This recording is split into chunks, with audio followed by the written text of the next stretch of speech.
Hello everyone! At ito nga po, naggagayak na naman kami para sa aming camping. Magkakamping na naman kami at nagyaya na naman sila Matgab sa kanilang paboritong lake daw.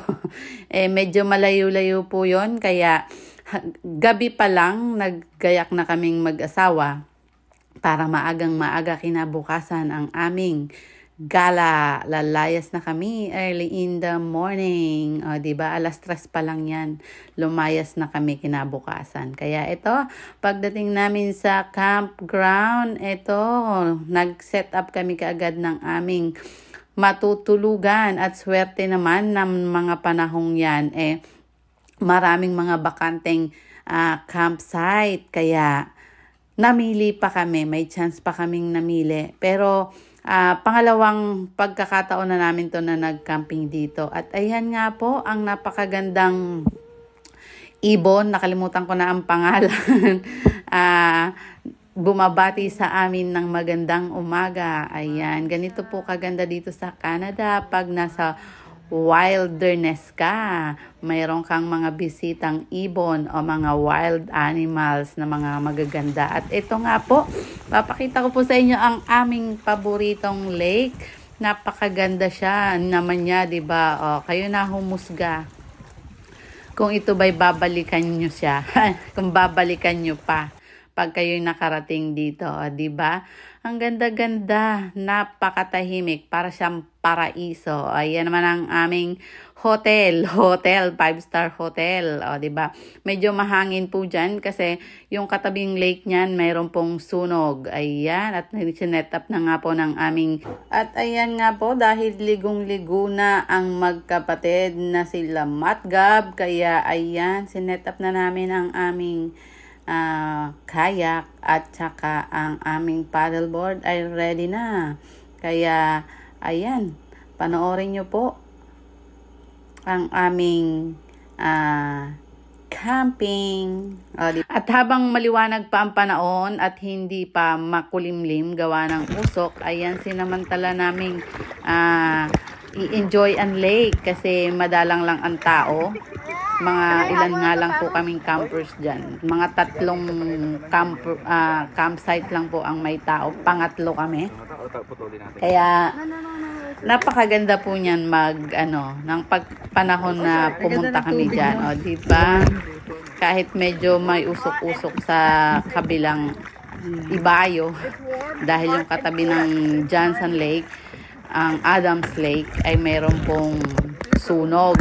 Kaya medyo apektado po ang mga karatig na lugar. Kaya pero yan, hindi naman naka-alert ang Johnson Lake. Kaya pinayagan pa rin naman kaming makapasok dyan, o diba? Pero madalang nga po ang tao, kaya ini-enjoy namin. Akala mo private lake namin ngayon yan, o diba? Kasi kami lang talaga. Kami lang ang nandyan ngayon. Ini-enjoy ang napakagandang nilikha ng Panginoon. O, diba? Enjoy lang ang buhay. Sabi nga po, huwag natin masyadong stressin. At nakaka-stress naman talaga ang buhay dito sa Canada. O, diba? Ayan naman ang Kuya Teo at ako. Ay kami naman nagsumakay sa aming paddleboard. At syempre, ang inyong manang ay ready pa rin ang camera para sa mga video at pictures, para sa mga moment, o diba? Ayan, ipapakita ko sa inyo ang kulay ng lake, o diba? Dahil swerteng maliwanag pa. Kaya yan, ang ganda-ganda, diba? Napakaganda ng tubig, napakalinaw, o diba? Isa siyang paraiso. O, diba? Dito nga po pala sa lugar na to, wala po siyang signal. So, talagang hindi ka makakatawag or hindi ka makapag-send ng mga messages or text sa mga friends mo. Kaya, walang istorbo. Walang istorbo, di ba? Pero kung natatakot-takot ka, wag kang pumunta dito kung matatakotin ka na wala kang mapagsendan ng mga message, di ba? Or matawagan. Ang ganda ng tubig, di ba? Green na green. Tapos sa bandang, pag malalim na yan, nagiging ganyan na po ang kulay niya. Nagiging blue na siya, di ba? Nasa malalim na lugar na yan. Kaya ganyan na ang kulay. O diba, ang ganda-ganda. Nakaka-enjoy naman talaga. Kaya itong sila Matgab, hindi mo din naman sila masisi kung bigla na lang silang magyayaya na pag ganitong maganda ang panahon at summer break, talagang gusto nilang makarating ulit dyan. O diba? Pangatlong punta na namin dyan. At ito yung pangalawang beses naming nag-camping dyan. O diba? Nung unang camping namin dito, napakaraming tao kasi panahon po yun ng pandemic at bawal po dati mag-cross province. Kaya kung busy ka, nasa busy ka lang, ganyan. Kung sa Alberta ka, Alberta. Kaya punong-puno po yan dati nung una kami pumunta. Kaya binalikan po ulit namin at ayan nga po, mas marami ng space para sa amin. O, di ba, napakaganda ng tubig. Napakalinaw, o. Ang ganda-ganda. Hello. At yan ang aking mag-ama. O, sus naman. May pa-heart-heart pa silang dalawa. O, yan ang team. Team bunso daw sila. At kami ni Kuya, kami ang team panganay. O, di ba? Ang ganda-ganda. Pag pagod na pagod ka na sa Buhay City, dito ka pumunta. Highly recommended. Yung wala kang telepono. Ayan lang, makikita mo. Magpalutang-lutang ka lang dyan sa napakagandang lake na yan, o, diba? Medyo malayo po yan. May daan na gravel road po siya. Kaya kung mahina-hina ang iyong loob,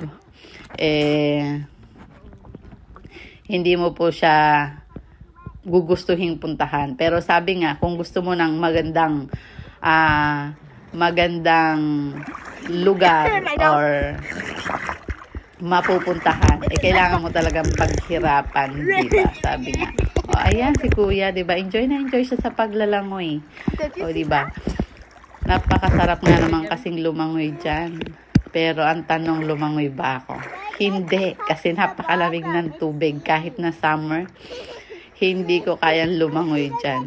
Naligo ako, nagpakulo pa ako ng tubig at nilagay ko yung timba, nilagyan ko ng tubig. May baong kaming timba para makaligo yung inyong manang ayo, diba? Ang sarap-sarap magpalutang-lutang dyan sa ibabaw ng napakagandang lake. Napakalinaw na tubig. O, nakikita nyo naman, diba? Nagre-reflect para siyang mirror. O, diba? Hindi mo na kailangang, hindi kami makauwi ng Pilipinas, kaya eto na lang aming ini-enjoy. Meron din naman mga ganito kagagandang mga lugar dito na meron din sa Pilipinas, o diba? Napakaganda, napakalinaw ng tubig. Ayan, maghapon lang dyan si Matgab. Aahon lang yan pag nagutom at mag-i-snack. Tapos babalik na ulit sila dyan. Langoy lang ng langoy, o diba? Solong-solo namin ang lake. Kami lang ang nandyan. Para bang pina-reserve namin or parang kami yung may-ari, o diba? Kasi wala kaming cashier. Ayan si Gabi at si Mateo. Ang ganda, diba? Meron naman dalawang din dyan, nagka-camping. Kaso mga natutulog sa kanilang mga tent, o diba? O kami naman, ayan, naglulublog. Nagtatampisaw sila sa tubig. O, diba? Enjoy na enjoy ang Kuya Mateo. Again. O, maghapon. O, diba? Sulit na sulit kahit napakalayo. Ilang oras pa kami nagbiyahe dito? Kalimutan ko na. 5 hours. Yeah. 5 oras. Kasi alas 3 kami umalis ng bahay. So, nakarating kami dito ng alas 8 na ng umaga. O, diba? Ang lino ng tubig. tubig. Kaya tuwan-tuwa talaga yung dalawa. At lalo na't nakita namin na wala naman masyadong maraming tao. Kaya, ayan, sinamantala ang pagkakataon. Dito nga po pala sa campsite na to. Meron ditong naniningil ng magbabayad ka dito pag naikutan ka. Pero pag wala namang umikot, so libre yung iyong pag-stay, o diba? Mura lang naman siya.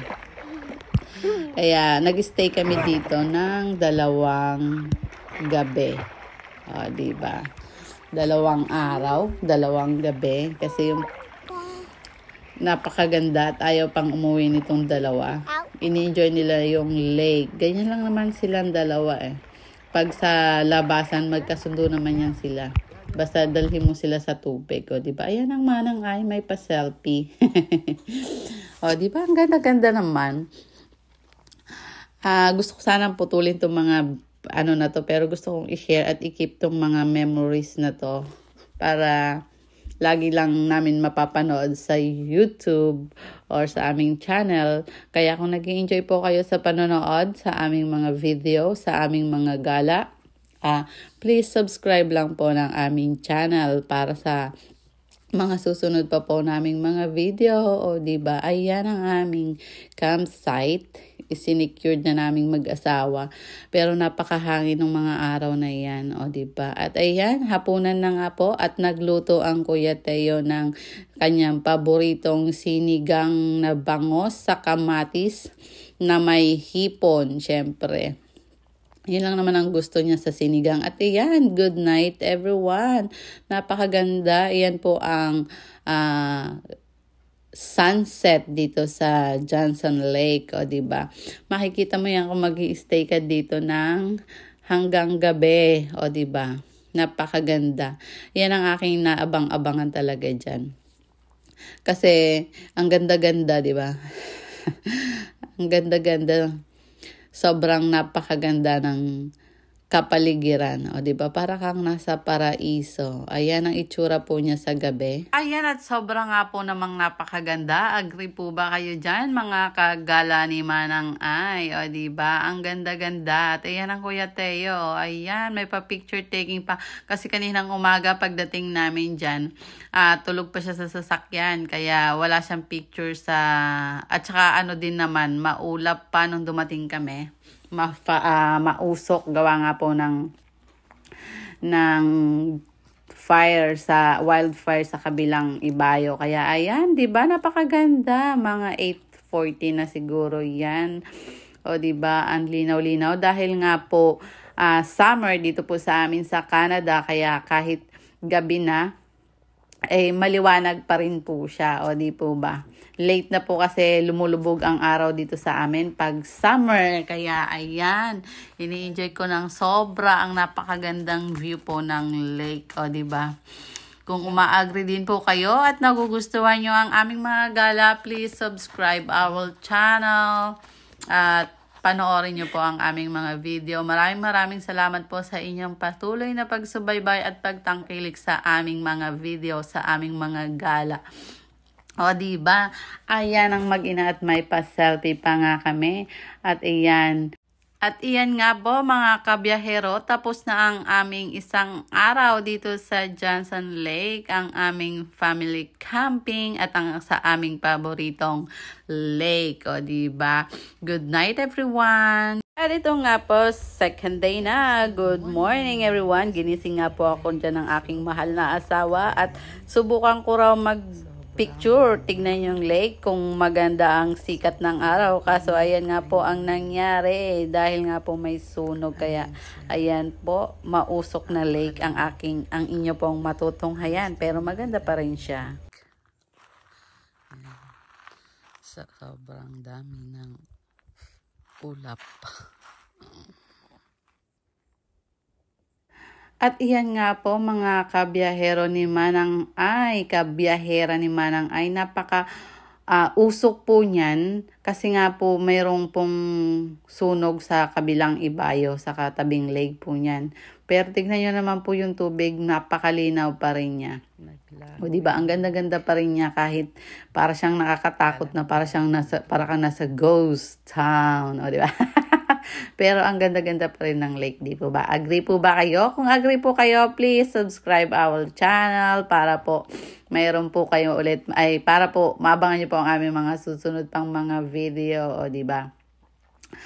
Ayan, ang ganda-ganda pa rin niya. O, diba? Ayan pa yung mga picture na nakuha ko ngayong umaga dahil ang asawa ko po ginising niya ako para magpicture daw sa lake. At ayan nga po, sumikat na ang ating haring araw.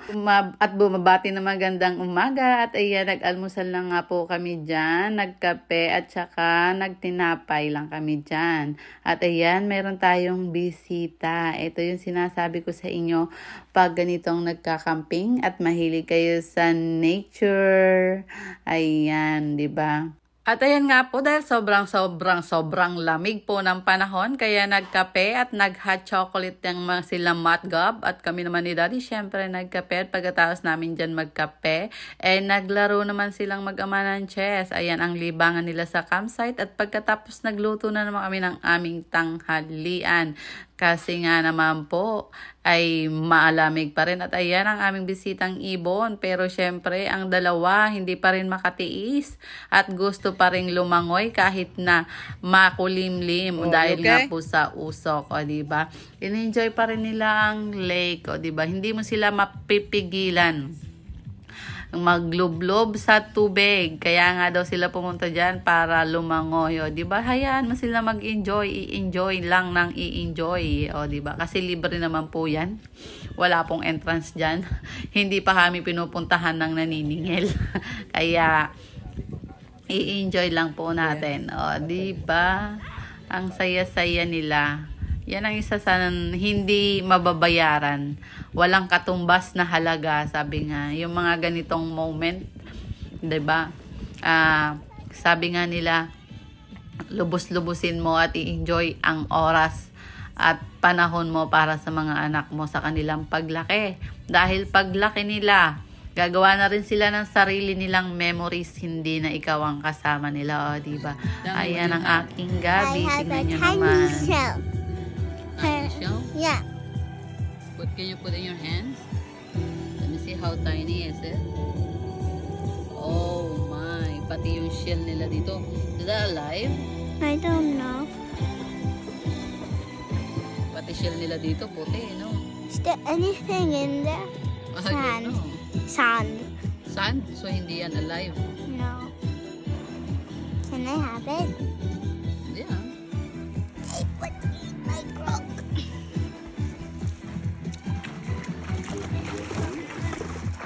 Kuya Teo, nag-enjoy sa paglangoy. Solong-solo nilang magkapared. Ang buong lake. Ayan. At iyan ang gabi nga naman. Kinuha na ang kanyang paddleboard at pupunta na naman siya sa malalim-lalim at lalangoy na naman siya dyan. Ang bata na to na ayaw magpasaway pag nasa tubig. Bakit mo nga naman sasawayin? Dinala mo nga naman sila dyan, di ba? Oh, ayan, di ba? Marunong din siya mag-secure ng sarili niya. Oh, di ba? Tinali muna niya ang kanyang binti. Oh, di ba?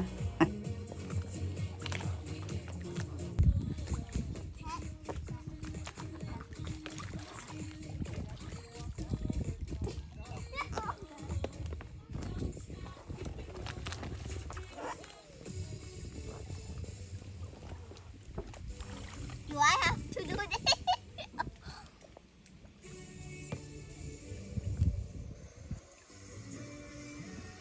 Itulak mo ah.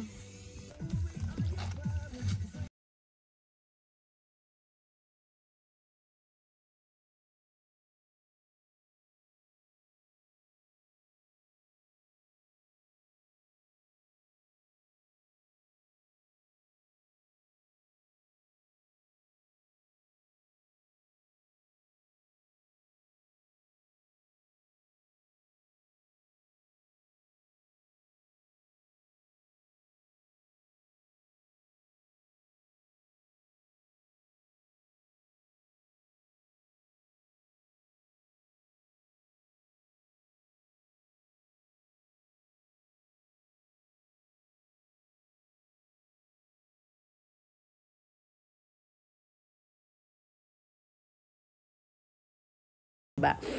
Kaya hinayaan ko lang sila dyan. At alam ko namang kaya nilang kaya nilang lumangoy. Di ba? Ayan ang kainaman pag ang anak mo alam mong marunong lumangoy. Pero si Gabi, okay lang yan kasi meron naman siyang life jacket. Marunong na rin siyang lumangoy pag may suot niya ang kanyang life jacket, di ba? Pero na naman si Kuya, nag-enroll namin yan sa swimming lesson. So kaya na niyang protektahan ang sarili niya, kaya nang isalba sa tubig, di ba? Ayan, ginawa niyang talunan yung kanyang paddleboard. Yung pala yung kanyang purpose kung bakit niya kinuha at dinala yung paddleboard niya doon, di ba? At ayan nga, kahit at patanghali na at nagyaya na ang aming daddy na pumunta daw sa gitna at i-enjoy yung ganda ng lake. Kaya ayan, napasakay na ang inyong Manang Ay sa paddleboard. Ayan nga mga kabiyahero at kabiyahera ni Manang Ay, nakikita nyo naman ang ganda-ganda ng lake, ang linaw-linaw ng tubig. Sino ba naman ang hindi mag-i-enjoy, di ba? O, di ba nakikita nyo yan? Ang ganda. Kaya sabi ng asawa ko, wag na daw kami magtambay sa pangpang. Pumalaot na daw kami sa gitna ng lake para naman daw ma-enjoy namin yung magandang view at ma-enjoy namin yung lake, o di ba? Diyan lang kami nagpapalutang-lutang sa aming pangalawang araw, di ba? Kung sa iba boring gawin yung ginagawa namin, kami naman nag-enjoy, di ba? Sabi nga hindi tayo pare-pareho ng ng kaligayahan at satisfaction sa buhay. Kanya-kanya tayo ng paraan kung paano natin i-enjoy ang ating buhay, at ito ang aming way ng pag-i-enjoy sa buhay namin dito sa Canada, o di ba? Sabi nga ng ibang mga kaibigan ko, bakit daw lagi na lang kami sa lake? Bakit lagi na lang kami sa tabing dagat? O, di ba? Kasi yun yung nagpapasaya sa amin. Yung iba naman, ayaw nila yung mga ganitong gawain. Nakakapagod nga naman kasi. At saka naman, ay talaga namang ihanda mo na ang iyong balat at talaga namang ang iyong iniingat-ingatang kutis porcelana. Ay nako, ay masusunog yan ni Haring Araw, di ba? Kaya ayos lang naman yan at ang inyong Manang Ay naman ay wala naman pakialam. Ay ano naman kung masunog ang aking balat, o di ba? Ayan ang probinsya ng Manang Ay, di ba? Walang pakialam kung mangitim, ganun talaga. That is life. Kung gusto mong hindi umitim, di ano bang gagawin mo? Di magkulong ka lang ng bahay mo. At sabi nga, sa mall ka na lang pumunta at mamasyal, o di ba? Kami doon lang ako sa libre kasi iwas gastos yan. Kaya dyan na lang sa lake. Kailangan lang magtipid-tipid, o di ba?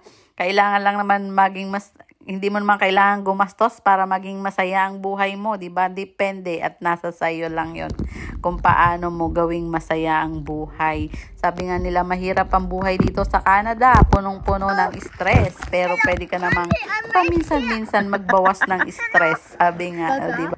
What happens if that pops? De butas. What would you do? Ay, kaya na live eh. Would you get onto the paddleboard?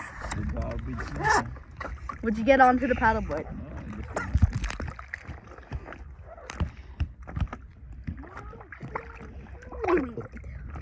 Stop! Stop! Go back! Stop! I hate you. I hate you too. I'm swimming. Gabby, look, I'm swimming all the way to our spot.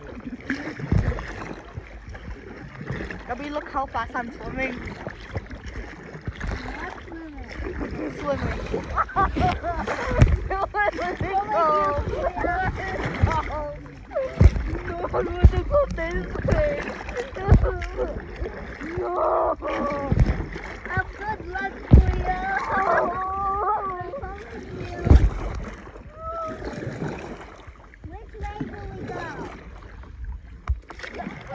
Yeah, which way do we go? At ganito nga lang ang aming buhay pag ganitong summer, mga kabiyahero at kabiyahera. At ayan nga, ayan ang mga pinipili naming ginagawa, activities pag summer, ang magpalutang-lutang sa mga lake at sa mga tabing dagat. Ayan ang aming ginagawang tambayan. Ayan ang kami nagbabanding, di ba? Ayan. At hapon na nga po, patapos na naman ang aming araw. Kaya ayan, kami nagpahinga muna at nang makapaghapunan na ulit, 'di ba? Ayan ang mga picture, 'di ba? Napakaganda nga naman. Nag-i-enjoy po ba kayo sa panonood sa aming mga video? Ayan si Manang Ay, please subscribe lang po ng aming channel at para masundan nyo po ang aming mga video. Ayan, di ba? Ang saya-saya. Ayan ang gabi at humirit pa po yan pagkatapos namin magmerienda. At ayan nga po ang ibon na napakaganda na aming bisita. Di ba? At ayan, ang gabi ay sobrang napagod kaya natulog na 4:00 pa lang ng hapon. At dito po natatapos ang pangalawang araw. Maraming salamat po sa inyong panonood.